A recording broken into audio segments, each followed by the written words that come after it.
Players win games. Coaches win players. And what I mean by that is you win their hearts and minds. You coach them on things besides the fundamental X's and O's of the game. You also coach them on fundamentals of tenets like character and commitment, integrity and teamwork. And a lot of what you do to win players is how you walk your own life. The first place you need to look at is the mirror. That was Coach Bill Courtney. Coach Courtney is known for his inspirational leadership as a high school football coach in West Tennessee.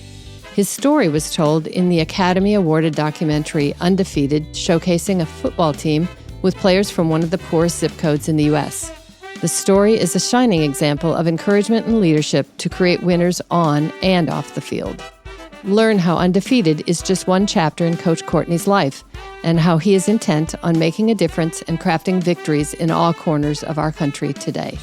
We're glad you joined us to hear these inspiring stories from older adults, people who have so much experience and words of wisdom to share, but are sometimes overlooked in society today. I'm Sally Hussey, the CEO of 50 Forward, a Nashville-based nonprofit. Our mission is to support, champion, and enhance the lives of those 50 and older. And I'm Susan Sizemore, your guide through these beautiful conversations with those who are living life to the fullest and who know how to squeeze the day in their second chapter of life. Now, in my second chapter and encore career, I'm following my passion for sharing the stories of older adults with you and with the world. Because of that, we're now doubling up on our episodes each month. If you like what you hear, please rate and follow Squeeze the Day on your favorite podcast platform.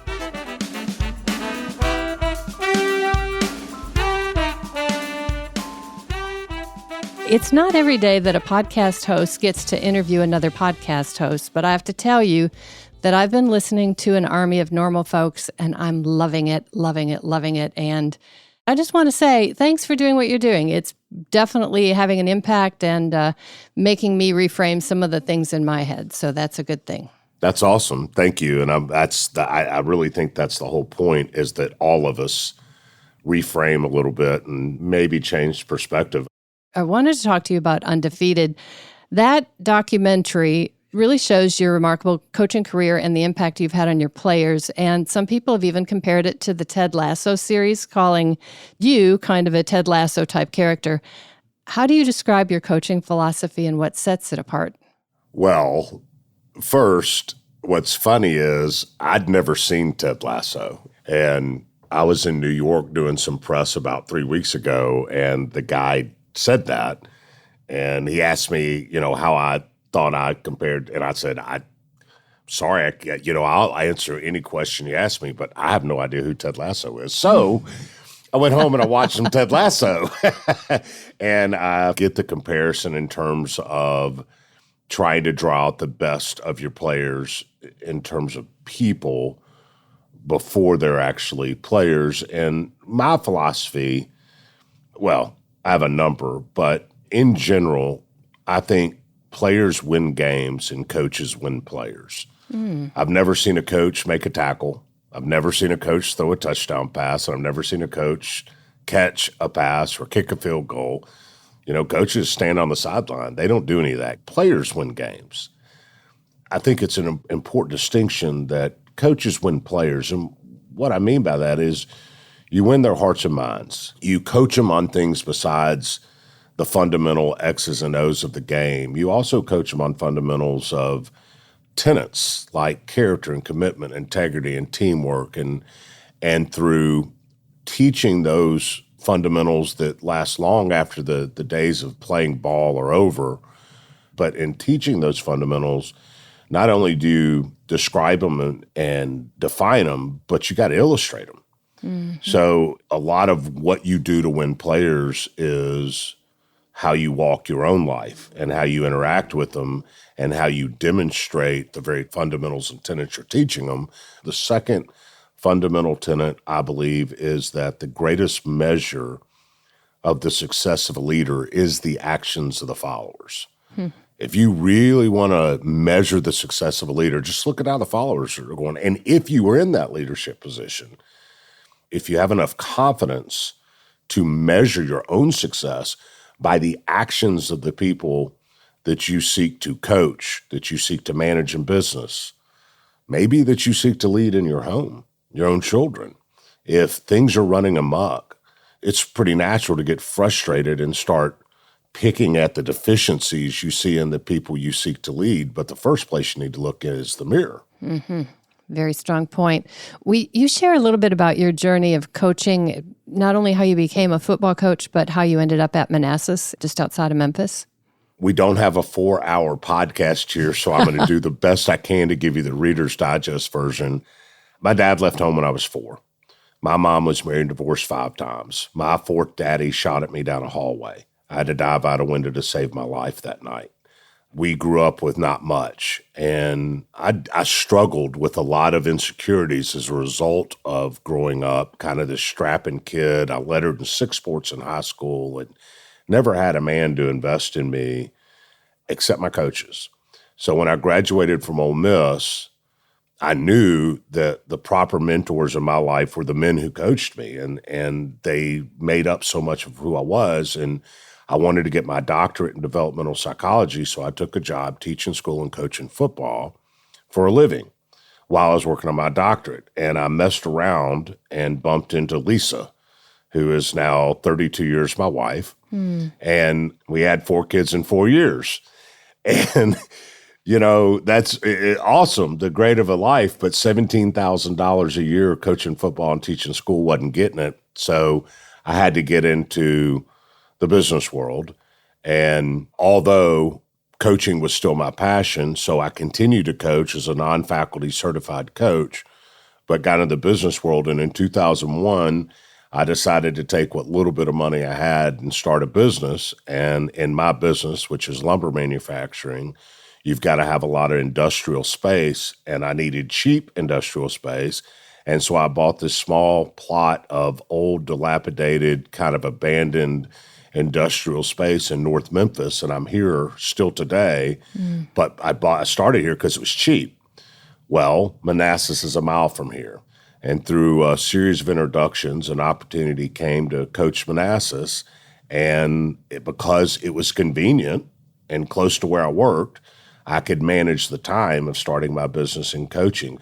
When I got there, I found a team of 19 kids who'd won 4 games in 10 years. It was terrible. And I fell in love with these kids from this dilapidated, crime-ridden, poverty-stricken neighborhood that showed up every day despite all of their circumstances in one of the poor zip codes in the United States, and one of the most crime-ridden zip codes in the United States, just to be part of something good. And despite the 10 years previous losses, and despite the terrible equipment and the horrible conditions, just the opportunity to be part of something good, they latched on to quickly, and it warmed my heart. And so that little 2-week period that I was going to go help out at spring practice is what turned into 7 years. Wow. Curious about any memorable moments that might showcase the impact football has had on the lives beyond the field. I get it's amazing what you did for those kids banter all the time. And while that's humbling and appreciated, I think it misses the point. Undefeated is not about wins and losses on the football field. It's about not being defeated by your circumstances.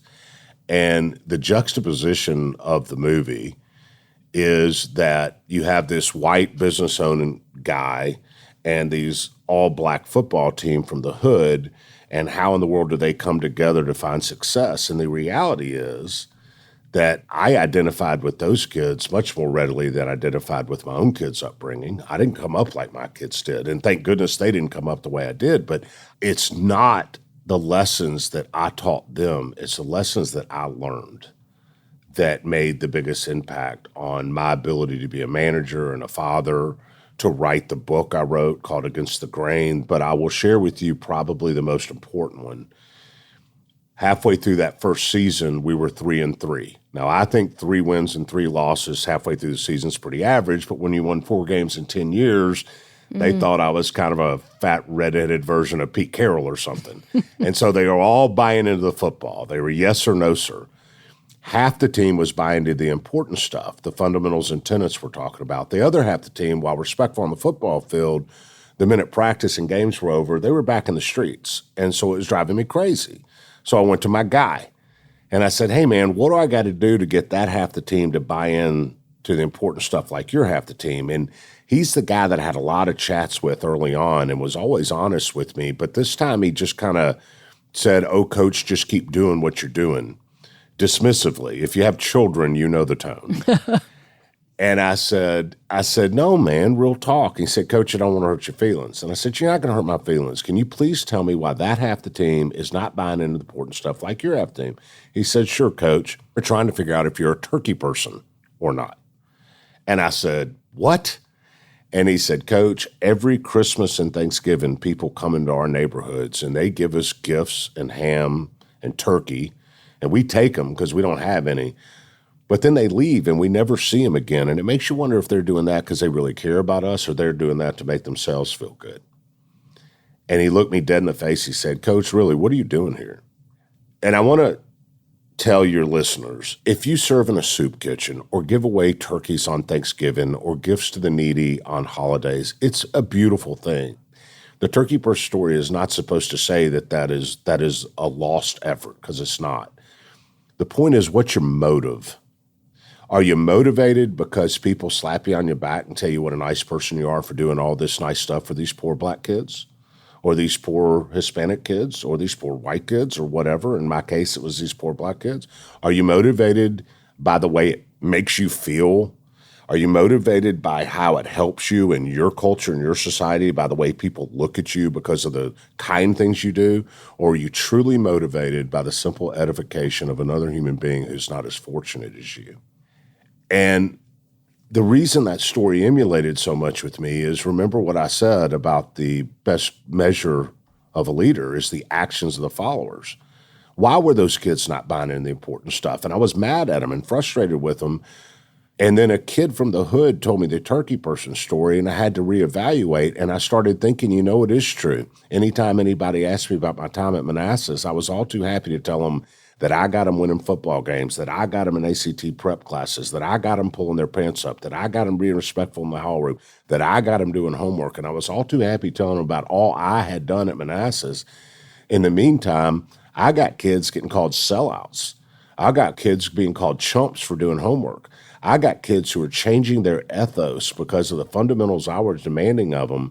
And they were fighting many of the people in their culture to make that change in their lives, to try to better their lives. And anytime anybody asked me anything about Manassas, I was telling them all about me rather than celebrating the work they were doing. And so the third thing is the greatest leaders of our time serve. And they always give credit to the followers when things go well. And I was failing there. And as a result, I was in fact a turkey person. And as a result, my measure of my success as a leader was a perfect reflection of my failings as a result of my ego. And so quickly I learned from the turkey person thing that motive matters. And I need to be motivated by their successes, not by mine. And I started celebrating their successes, and I took a back seat. And then things really started to change. And then the culmination of all of that is what you see my last year in Undefeated. That's a story that just frames up life in so many ways. I had heard the turkey story before in doing some research on you, and I think I will carry that forward for sure. It definitely speaks volumes. One of the things we talk about a lot, since we are a nonprofit that serves older adults, is intergenerational learning. And I'm wondering, what other lessons have you learned about life and about things from your players? What day?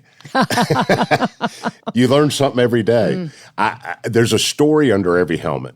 I get asked all the time, wow, I'm so inspired by, the work you've done. I'm so inspired about the business you've built. I'm so inspired about the podcast. I'm so inspired by the book. I'm so inspired by the movie. I'm so inspired by all that. It makes me want to go do something, but how? And that really is the crux of an army of normal folks, because an army of normal folks give you examples and contacts of people to talk to about how. The point is, we got to learn to listen. It's a diverse world, and we continue to get compartmentalized and driven apart by the narratives of so many of the people who are in charge of the conversations in our compartments. And like sheep, we follow those narratives with blinders on and migrate to people who look like us, think like us, worship like us, and vote like us. And then we wonder why we have this division in our country. To me, it's pretty obvious that we need to drop the preconceived notions about one another based on how we look or vote or think or worship. And we need to start having real conversations about faith and race and creed and politics. Just simply do it in a non-threatening civil way and then shut up and listen. And if you do, and you're able to shut off all the noise that you feed yourself all day, every day through national news media and social media and everything else that keeps you locked in this pen of sheep that look just like you. And you will have the temerity to have real conversations about the stuff that matter and not worry about wokeness and cancel culture, but just have real conversations, but do it in a non-threatening civil way and listen to somebody who maybe not be in your preconceived notions group.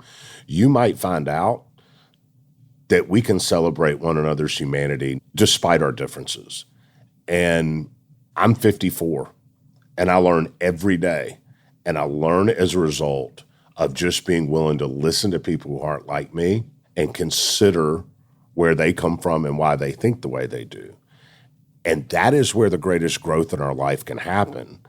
But until we're all willing as an army of normal folks to have conversations like that, I think we will continue to be divided and we continue to walk past learning opportunities on a daily basis. If this story is motivating you to look closer at someone's life and to learn more about how tough times can create larger opportunities, reach out to a neighbor or friend to learn more about them. Squeeze the day by getting involved in your community to deliver food or engage and learn from the wisdom and experience of an older adult. If you'd like to learn more, visit 54.org. That's FIFTYFORWARD.org. Let's make a difference together. And now back to our show.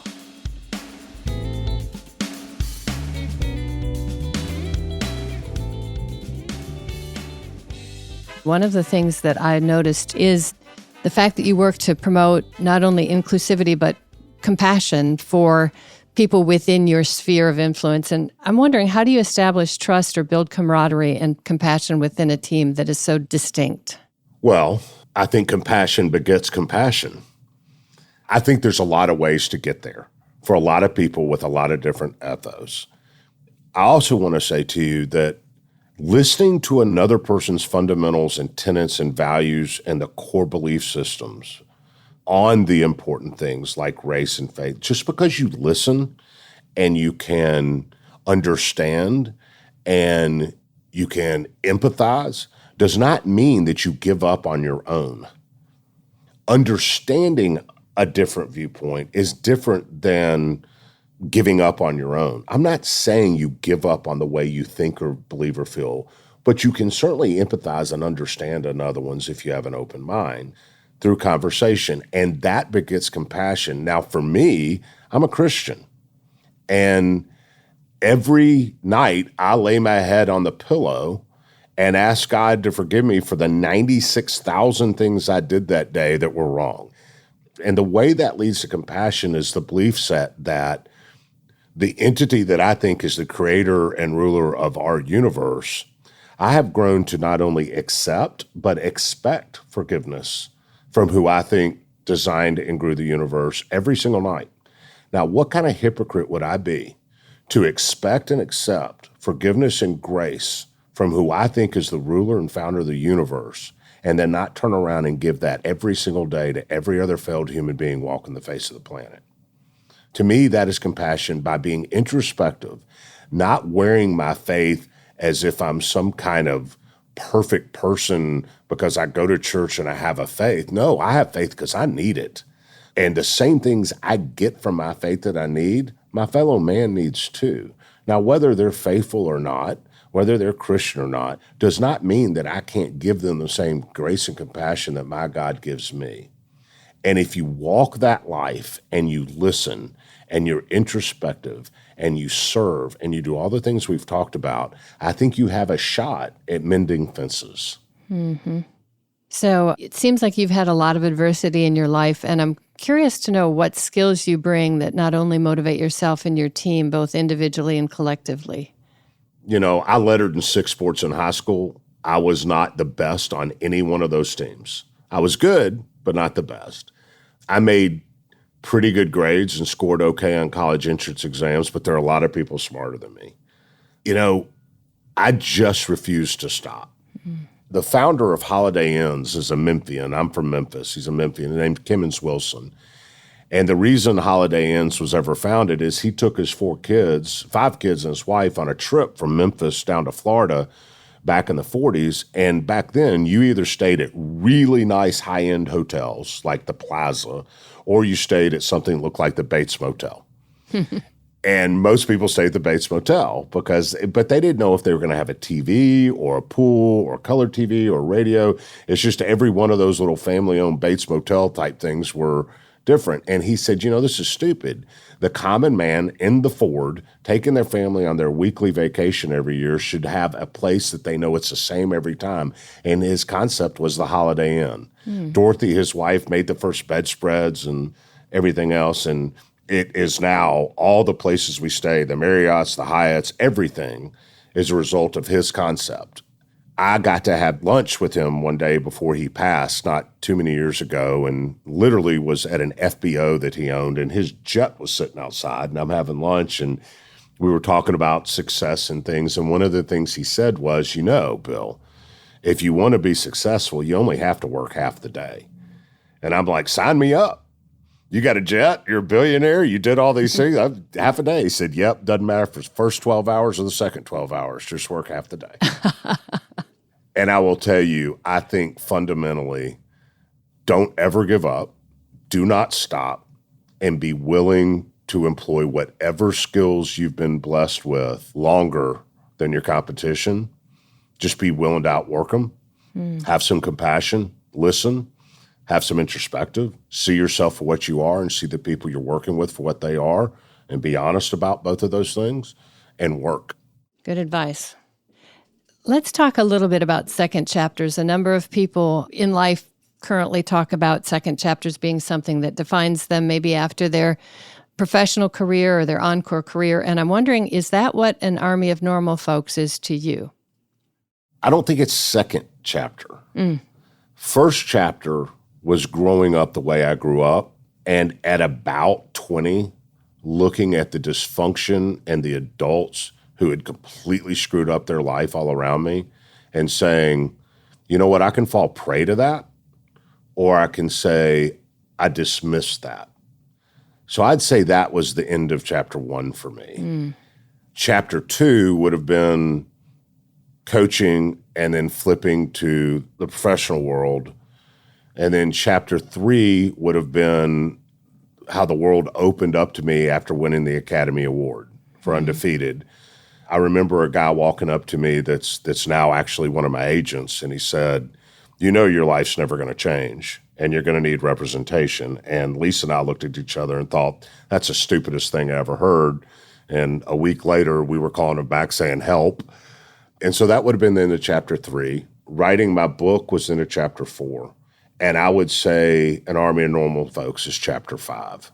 And I hope there's more chapters. You know, it's another stop along the path. And An Army of Normal Folks never happens if this movie we thought nobody'd ever see didn't get made on a wing and a prayer and a budget of 2 guys who'd never really made a movie. And then the book and the speeches and all the appearances and all of that have led to a point that some people from Chicago and iHeart decided that my ideas and my thought process was worth investing in this podcast. And so, you know, it's kind of like math, right? You can't do algebra unless you learn to add and subtract and multiply, and you can't do calculus until you learn algebra, and you can't do trigonometry until you learn calculus, and it's just an evolution. And I think the chapters of our life are that evolution, and we're just in chapter 5. Really interesting. And to be in your early 50s, I just can't wait to see what else kind of surfaces with Bill Courtney in its name or behind the scenes. I have 2 questions that we ask all of our guests that are really kind of as we close the interview. One is, what is one piece of advice your parent or an older adult might have shared with you that at the time you thought was really silly, but today it rings true to you in your everyday life? My grandfather always said, don't tell people what they want to hear. Just tell them what you can do and do it. In other words, don't overpromise and underdeliver. Don't tell people what you think they want to hear. Tell people what you can do and do it. And if that falls short of what they want to hear, that's not a big deal. But falling short of their expectations that you inaccurately set, that's when you become a liar. Powerful words. And what is it that you do to squeeze the day? You know, I am so thankful I wake up every morning ready to roll. I like people. I love my wife. I worship and adore my children. I like the people I work with at my company that I've been blessed to have in my life. I actually enjoy Alex, my producer, which is ridiculous because producers, as you know, can be the biggest pains in the butts. I like what I do.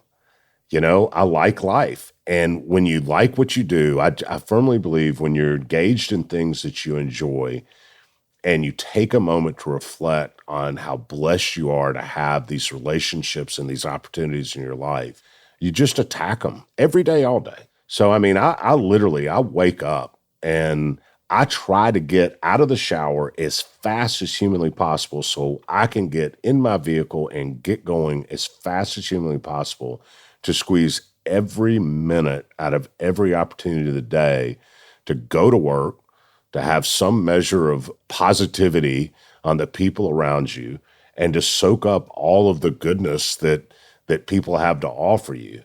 And, you know, you squeeze the day with being compassionate and positive and energetic and appreciative and hopefully humble when you take stock of all of the things we have in our lives to be so thankful for.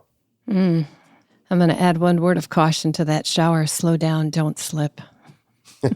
So, yeah, I had a teacher that used to say, watch your step, but don't step on your watch. And it was the same thing. If you get going too fast, you're going to break stuff. And you're absolutely right. You do have to slow down and enjoy it. Thank you so much for joining us today. Your story is inspiring and reinforces that challenges can become opportunities. We can learn so much from one another and certainly from the experiences of those in their second or later chapter of lives. Thank you so much for having me. I appreciate it. Now we challenge everyone listening to go squeeze the day.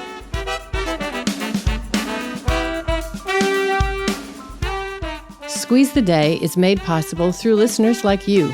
If you enjoy this podcast, please help us continue to share inspiring stories of older adults and visit 50forward.org to make a contribution. That's FIFTYFORWARD.org. So as I leave you today, I'm sending you all a big squeeze. Let's support, champion, and enhance the lives of older adults together. Until next time.